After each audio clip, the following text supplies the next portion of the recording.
시작합니다. 프로페셔널의 조건 43페이지 중간 부분에 생산성 혁명입니다.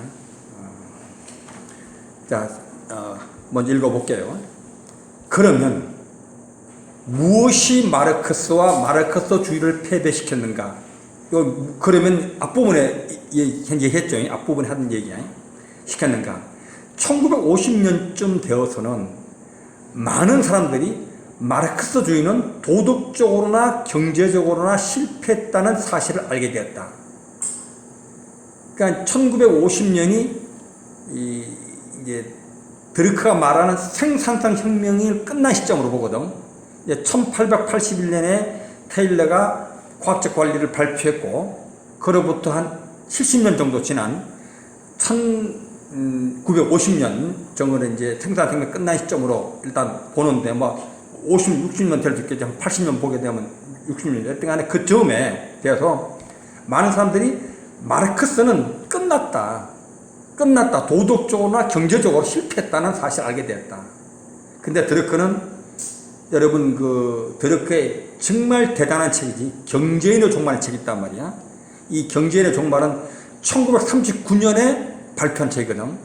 어떻게 보면 드르크의 가장 유명한 책이지. 드르크로 만든, 경영학의 아버지로 만든 책은 아니지만은 이 책을 만들어 놓고 나서 세상이 발칵 뒤집어졌어. 왜냐? 발칵 뒤집어 놓은 사람이 누구냐면 처칠이거든. 처칠이 경제인의 종말한 책이 나와서 처칠 그저 보게 돼, 우연히. 근데 그때는 처칠이 수상되기 전이야. 영국 수상되기 전이거든.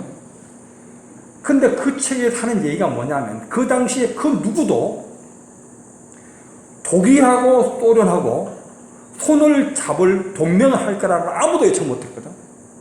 근데 드르크는 1939년 이 책에서 독일과 소련이 동맹할 걸 예측한다고. 동맹할 거를. 그리고 여기서 이제 공산주의는 몰락한다는 예측을 하는 거예요. 그럴 수밖에 없다는 거예요. 이때. 근데 그게 그냥 하는 얘기가 논리가 있잖아요. 그치? 이 경제의 종말에서 과거의 루소 이전부터 시작되는 사회에 관한 이론을 쫙 이렇게 해박한 지식을 전개하는 거야. 그 논조에 의해서 공산주의는 몰락할 수밖에 없다. 경제인의 종말이 뭐냐? 경제인이 뭐냐? 자본주의의 경제인은 뭐냐? 그 일본을 경제인 동물이라고 했지. 에코노믹 애니멀이라고 했는데, 그 경제인이 뭐냐? 자본주의가 있고 그 반도생과 공산주의가 있잖아요. 그지? 그게 경제인인 거야. 그 종말을 갈 거라는 얘기는. 그래서 드르크는 공산주의는 몰락했고, 자본주의는 어떻게 돼야? 자본주의 이후 사회로 이렇게 설명하고 있잖아요. 그지? 그래서 그 경제인이 종말을 한다는 얘기를 쓴단 말이야. 쓰는데 독일과 소련의 동맹을 얘기를 하는 거야. 근데 처칠이 그 책을 읽고 깜짝 놀라는 거야.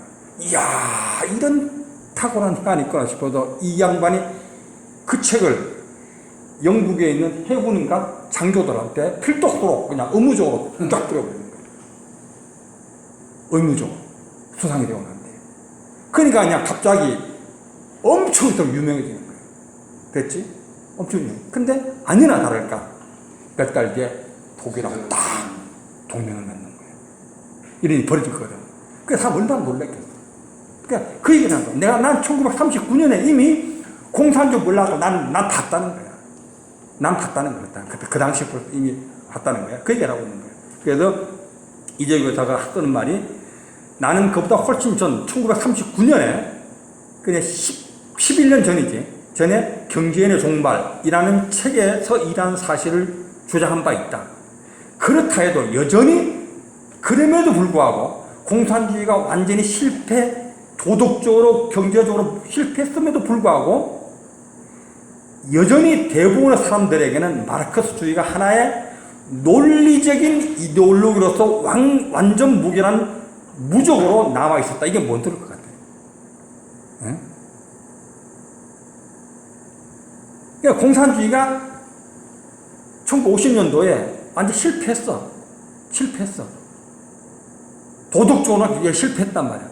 근데도 사람들이 마르크스주의는 어떤 그 향수 같은 게 있는 거야. 얼마죠? 누구나가 잘 사는 나라, 믿거낼 거 없는 나라, 뭐 이런 거 있잖아요. 이런 꿈을 갖고 있는 거야. 그런 것을 돌이켜 뭐냐면 논리적인 이데올로기로서의 완전 무결한 사람 그에 대한 어떤 꿈이나 이런 걸 갖고 있는 거야. 남아 있었다. 그래서 반마르크스주의자들은 많았다. 왜냐? 실제 마르크스주의가 실패했으니까 반대하겠지, 그지? 그런데 비마르크스주의자들, 즉 마르크스주의가 시대에 뒤진 엉뚱한 것이라 생각하는 사람들은 거의 없었다. 한마디로 논리적 공감은 아직 있는 거야. 실패는 했지만은 제가 아쉽다든가 저런 게 됐으면 좋겠다든가 이런 걸 갖고 있다는 거야. 이제 그런 얘기가 나와. 그래서 반마르크스주의자들은 당시에 많았으나 비마르크스주의자들, 즉 마르크스주의가 시대에 뒤진 엉뚱한 것이라 생각하는 사람들은 거의 없었다는 거예요. 실제 1950년대 가서 우리나라 같으면 또 마르크스주의가 난리 칠 때거든. 그지? 우리나라 그다 영웅일부터 해서 우리나라의 정계에 공산주의가 얼마나 많아서 그지? 실제 많은 사람들 말 안 해도 공산주의에 대한 꿈을 갖는 사람이 엄청 많아. 내가 얼마 전에 뭐 특정인이었는데 지난 무슨 나이 많은 분이 계시더라고. 북한에 6.25 때 북한이 쳐들어왔을 때 그때 이승만 대통령이 나와가지고 걱정하지 말라고 수도는 지킨다고 이랬다는 거야. 그래서 믿고서 자고들이 벌써 북한군이 탱크가 막 들어왔더래. 그러면서 그런 이승만 대통령이 나쁜 짓 했다고 막 욕하면서 그래서 자기 사촌 동생이 있을 때 거기 가서 야 거기 있지 말고 우리 집에 와라. 자기 집이 조금 더 가깝대 남쪽으로. 거기보다 우리 집에 있어야 더 피하기 좋지 않느냐 하니까 딱 한다는 말이 그 사촌 동생이 형님 왜 갑니까 이제 지상천국이 왔는데 왜 가십니까 이러더라는 거야. 그러면 하는 말이 집안에 적색분자가 있으면 몰랐다는 얘기 하는 거야.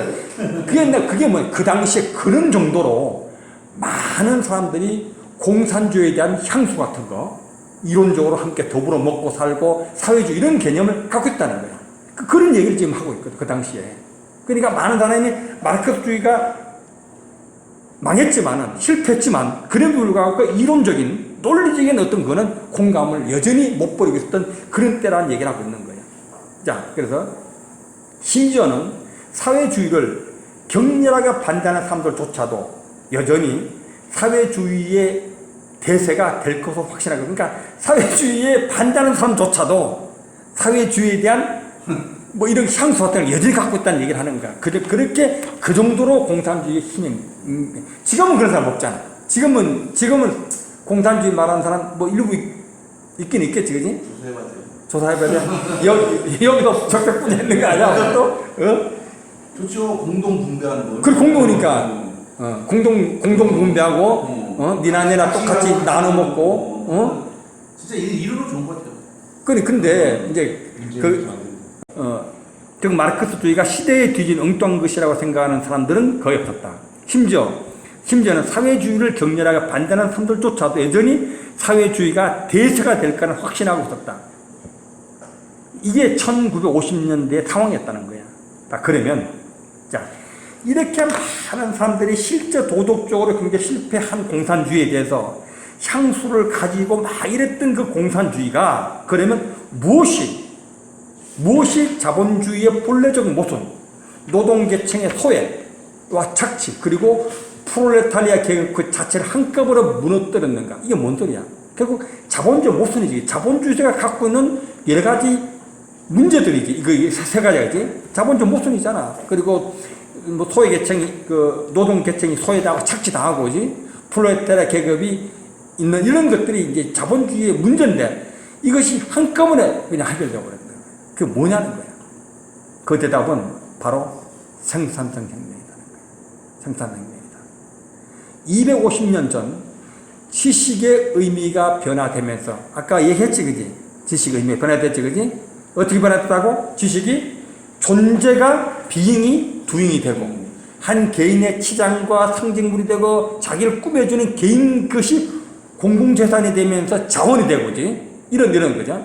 이런 것이 되는 이런 어떤 의미가 변화되면서 그것이 도구의 제조 공정과 제품, 도구와 도구의 제조 공정, 도구와 도구 제조 공정과 제품의 지식이 정되기 시작하였다. 이것이 바로 오늘날 대부분의 사람들이 기술이라고 부르는 것으로 기술학교에서 가르치고 있던 것들이, 그러니까 그 당시에 산업혁명 직전에 아까 백과사전 학파들이 이미 했던 것이고, 그 당시 백과사전 학파를 보고 맞는 기술학교에서 했던 것들이야. 그지? 가르치고 있었던 거다. 생산혁명은 마르크스가 세상을 떠나기 2년 전, 마르크스가 세상을 떠나기 2년 전에 이미 시작되었다. 마르크스가 1883년에 죽었거든. 그러니까 2년 전 1881년에 테일러가 과학적 관리 책을 발표했단 말이에요. 그러니까 1881년 미국의 프레드릭 테일러는 1956년에서 1915년, 이 사람이 실제적으로 44년, 59세로 죽었네요, 보니까, 테일러는. 그리고 오래 살지 못했구만. 테일러는 최초로 지식을, 작업의 연구와 분석에 적용하였으며, 또한 작업을 과학화했다. 44페이지 중간 부분이야. 두 번째 문단. 자, 작업. 작업. 즉, 일이라는 것은 오랫동안 인류와 함께 있었다. 그렇지. 일은 인간이 태어나다부터 있는 게 일이야. 사실상 모든 동물은 생존을 위해 일하지 않으면 안 된다. 여러분, 동물의 왕국 같은 데 보면 모든 동물들은 일을 하지, 그지? 사냥하고 먹고 하는 거야. 인간도 마찬가지겠지. 그러나 오랫동안 서양에서 일의 존엄성에 대해서 논하는 것은 입에 발린 소리로밖에 간주되지 않았다. 이게 뭔 소리인지 이해되지, 그지? 일을 막 이렇게 일은 존엄하다고 떠들지만은 실제 그 떠드는 귀족들 일 안 해. 그래 떠든다는 거야. 입에 발린 소리로 밖에 간주되지 않았다. 호모의 서사시가 발표된 지 100년이 지난 뒤에 출간된 그리스에서 두 번째로 오래된 책, 헤시오드, 기원전 8세기의 헤시오드의 일과 나날에는 일하는 농부를 노래한 시가 실려있다. 그러니까 헤시오드가 농부를 이렇게 이제 엎조린, 농부의 일에 대해서 엎조린 그런 아마 시가 있는 모양이야. 그리고 가장 아름다운 로마의 시 가운데 하나인 버질, 기원전 70에서 19선 사이의 사람인데, 건농가라는 것이 있는데, 역시 농사꾼의 일과를 노래한 시를 싣고 있다. 동양의 전통 문학에서는 비록 일을 주제로 삼은 작품을 발견할 수는 없지만, 드러크 관점에서는 그렇지만 또 있는지는 잘 모르죠. 없지만 드러크는 이제 그렇게 인지한 거야. 고대 중국의 황제 등은 1년에 한 번씩 벼농사의 풍작을 기원하기 위해서 쟁기를 잡았다. 일종의 세레모니 하지, 그지? 이 세레모니 왜 해? 황제가 직접 와서 농사를 지음으로써 농자재 천하지대본 하면서 농업의 중심. 왜냐? 그 당시 가장 먹고 사는 데 중요한 게 농업이니까. 그지? 그렇게 해서 농부들을 격려해야 될 거 아니야? 세레모니 하는 거야. 황제가 직접 와서. 우리도 옛날에 박정희 대통령 보면은, 여러분 기억 모르지? 우리 어릴 때 하니까. 모르지? 박 대통령이 시골 어디 저기 와서 논에 가서, 올리고, 진짜 못 씻게 해. 그 정부 관계도 쫙, 본인도 다 못 씻게 하는 거야. 그거 우리는 어릴 때 많이 봤어. 왜냐?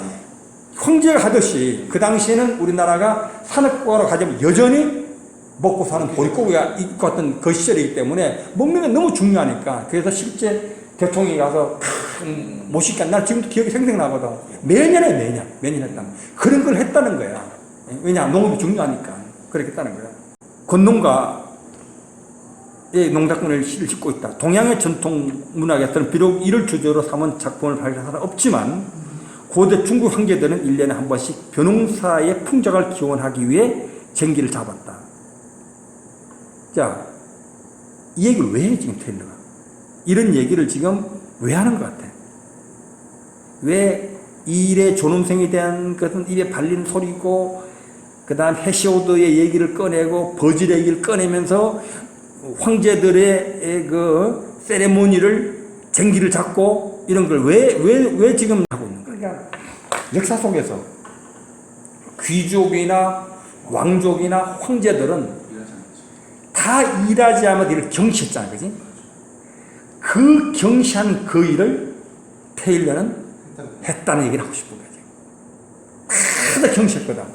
근데 테일러는 직접 했다는 거예요. 직접 일을 하면서 했다는 얘기를 하고 싶어. 그걸 뱅 깔아놓는. 여러분, 이 흐름을 알아야 다음번에 이제 이해가 된다고. 자, 그러나, 동서양을 불문하고, 이렇게 했지만 동서양을 불문하고, 이를 주제로 삼은 문학은 경험의 바탕을 둔 것이 아니라 어디까지나 상징적인 것이었다. 이해되지? 그런 버즐도 일을 안 해봤을 거 아니야, 그지? 해쇼도 일을 안 해봤거든, 귀족이니까. 황제도 일을 안 해봤잖아, 그지? 그러면서 그런 세레모니를 한단 말이야. 왜냐?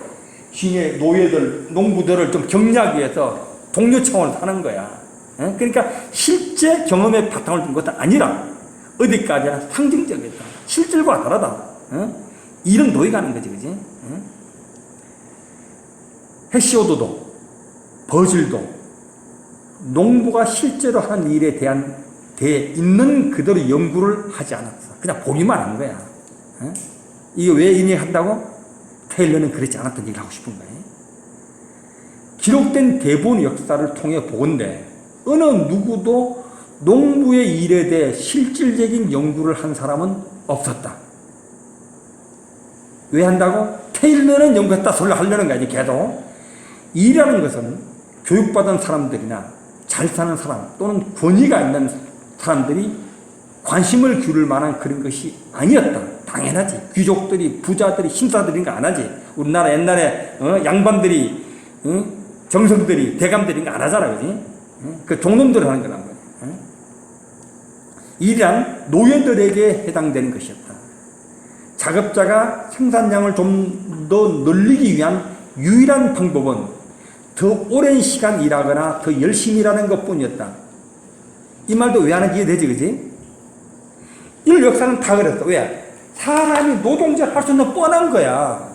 뻔해. 그냥 열심히 하거나 더 오래 해. 지금도 우리 이 생각하잖아. 야, 남보다 더 열심히 해야지. 더 잠 안 자고 해야지. 이런 거 지금도 한단 말이야. 양식 그냥. 이거지, 그치? 그렇게 한단 말이야. 그게 우리의 일반적 관념의 인식이라는 거야. 마르크스 역시 19세기의 다른 모든 경제학자들 또는 기술자들과 마찬가지로 그런 신념을 갖고, 그런 신념이 뭐야? 일을 유일한 방법은, 생산량을 유일한 방법이라고? 더 오래 일하거나 열심히 일하는 것밖에 없다고 마르크스도 생각했고, 당시 모든 경제학도 생각했고, 기술자도 마찬가지로 그런 시점을 갖고 있었다는 거예요. 그지? 자, 그런데 테일러는 왜 작품을 연구했을까? 이게 지금부터 그 얘기를 하는 거예요.